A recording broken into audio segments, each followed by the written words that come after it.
A few thousand years after the Great Tenma War ended, the world had settled into a peaceful state. It was so peaceful that the people of the new generation rarely faced any real danger. This led to them becoming a little weaker than their ancestors, who had lived through much tougher times. One of the reasons why people have grown weaker these days is because of the magicules. A long time ago, there were so many magicules that they would often cause mindless monsters to appear. But that's been taken care of now. These days, mindless monsters hardly ever show up. If they do, they're usually just weak ones. The only place where you find strong monsters is in the labyrinth. Rimuru and Ramirez made it with lots of entrances all over the world. They put an entrance in every kingdom. If you go through the entrance, it takes you right into the labyrinth. The demon lords and the true heroes had been inactive for a long time. The demon lords were still in their own places, but they didn't really go out much. They didn't have any reason to. The heroes were trying to do things, like trying to conquer the labyrinth. But the true heroes hadn't been seen in over 1,000 years. Chloe was with Rimuru, and Masayuki was in the Eastern Empire. No one knew what he was up to. The true dragons were also inactive. Veldora was stuck on a floor in the labyrinth.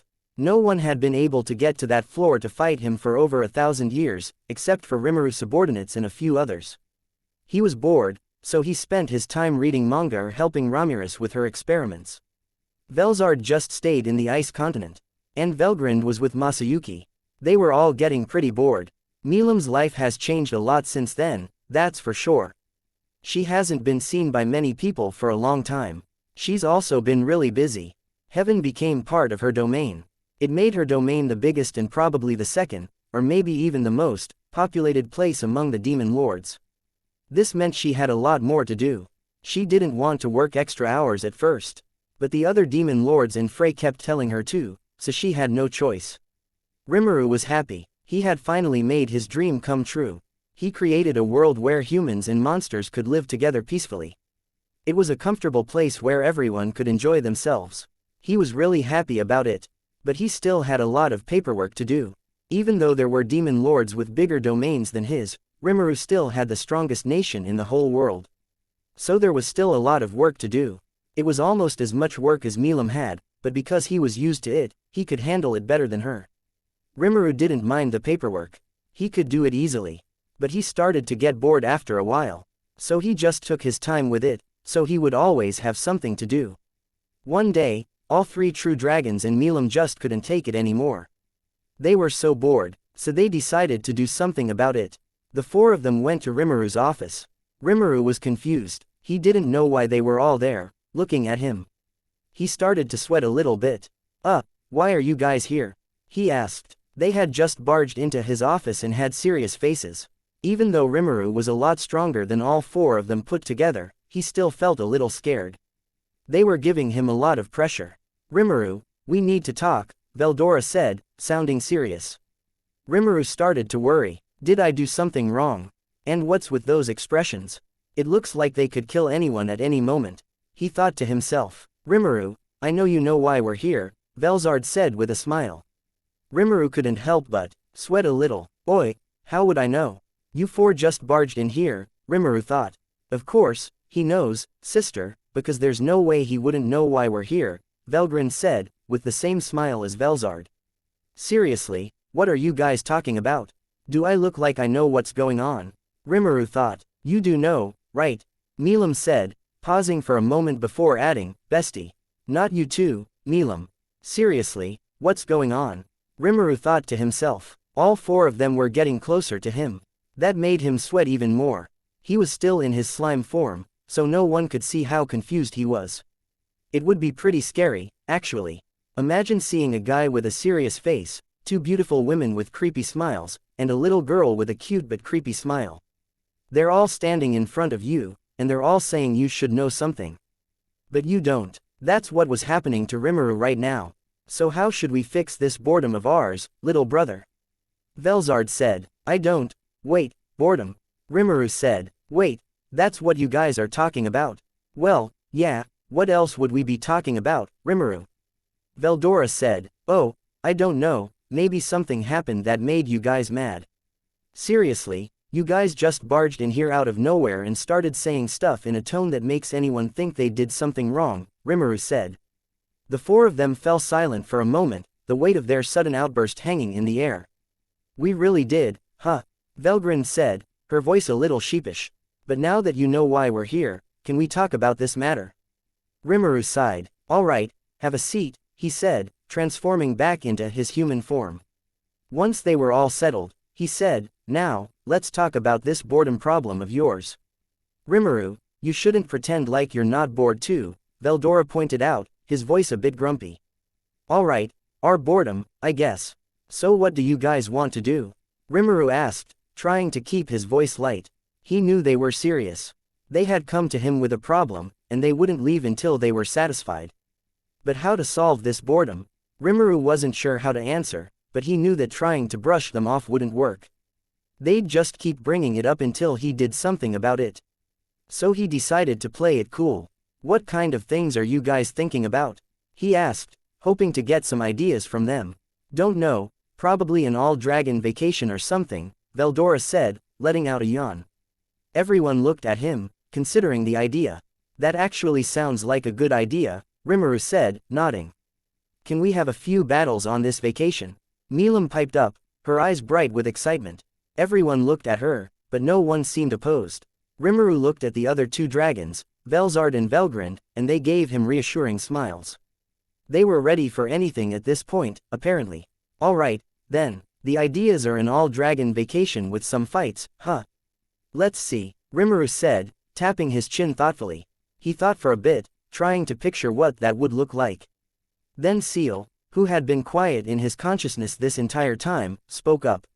Master, you can just go to another world for that, she said to him. Oh yeah, thanks, partner, Rimuru said to Seal, a grateful smile spreading across his face. He turned back to the four dragons. How about we go to another world for this vacation? He suggested. Everyone looked at him, but no one seemed opposed.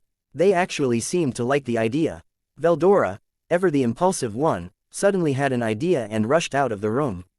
The others watched him go, wondering what he was up to.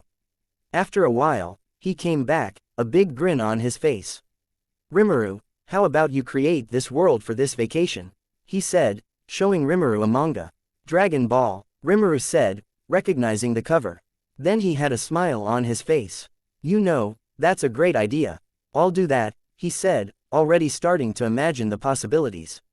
The other three looked at Rimuru and Veldora, curious. Milim had a vague idea of what kind of world Dragon Ball was because Veldora had spoiled some of the chapters for her. But Velzard and Velgrind were completely clueless. What is it? Velzard asked, her curiosity getting the better of her. Rimuru explained, telling them about the world of Dragon Ball, the battles, and the characters. Velgrind's eyes widened. This is exactly what we need, she said, excited. Some action. They talked about what they would do in that world. Somehow, the idea of being villains came up. They actually kind of liked the idea, even Rimuru. It was a bit unusual for him, but since everyone else seemed to be into it, he decided to go with it. They also wanted to have some good fights, so they decided to lower their power a lot, to match the people in Dragon Ball. They also agreed to lock away their ultimate skills, because those were just too powerful for any character in Dragon Ball. It wouldn't be fair, or fun, if they kept using them. They wanted to have a real challenge. Rimuru also transferred the knowledge of using Ki and God Ki to everyone. That way, they would know how to use it once they got there. He even made a new kind of Ki, called Dragon Ki, just for them. It was even more powerful than God Ki. And with this Dragon Ki, no eraser in Dragon Ball would work on them. Not that any eraser would have been able to do anything to them anyway, but Rimuru thought it would be a good excuse if the Dragon Ball characters saw the eraser didn't work. Then Rimuru asked Seal to create the whole Dragon Ball universe. He also asked her to make some changes, to make things more exciting. He told her not to tell him about the changes. He wanted to be surprised too. Meanwhile in the Dragon Ball universe Earth, Goku and Gohan were just finishing their sparring session on Beerus's planet and have safely taken Pun home. Gohan also had just shown Goku his new beast form, which was pretty impressive. They both knew that with that power, they might actually stand a chance against Frieza if he ever decided to attack again. Frieza had gotten really powerful, even stronger than before. I can't believe Frieza became that powerful, Gohan said, shaking his head. If what you said is true, even at our strongest, we wouldn't win against him if he attacks. Yeah, he's gotten so strong, we can't even see his movements, Goku said. That's why we told you to get ready, Gohan. He could attack at any moment if he wanted to. Your father's right, brat, Vegeta said, his usual gruff voice echoing across the planet. So you better not slack off now. Go train like you've never trained before. I will. I'll get stronger. I won't let Frieza win. I'll protect Earth and everyone on it, Gohan said, determined. They knew it was a big challenge, but they were ready to face it. They were a team, and they would do whatever it took to protect their world. By the way, Gohan, Goku said, turning to his son, why don't you train with us on Beerus's planet? Gohan shook his head. I can't right now, Dad, he said. I have an idea, and I can only do it in the hyperbolic time chamber. I also have to stay on Earth just in case something happens. He didn't want to leave Earth defenseless. He knew Piccolo was there, but if Frieza attacked, or some other really strong enemy came to Earth, Piccolo might not be able to handle it. It was better to stay and be safe. Goku and Vegeta understood. It made sense for Gohan to stay, especially if something happened. He and Piccolo could hold off any attackers until Goku and Vegeta got back. Alright, then, Goku said.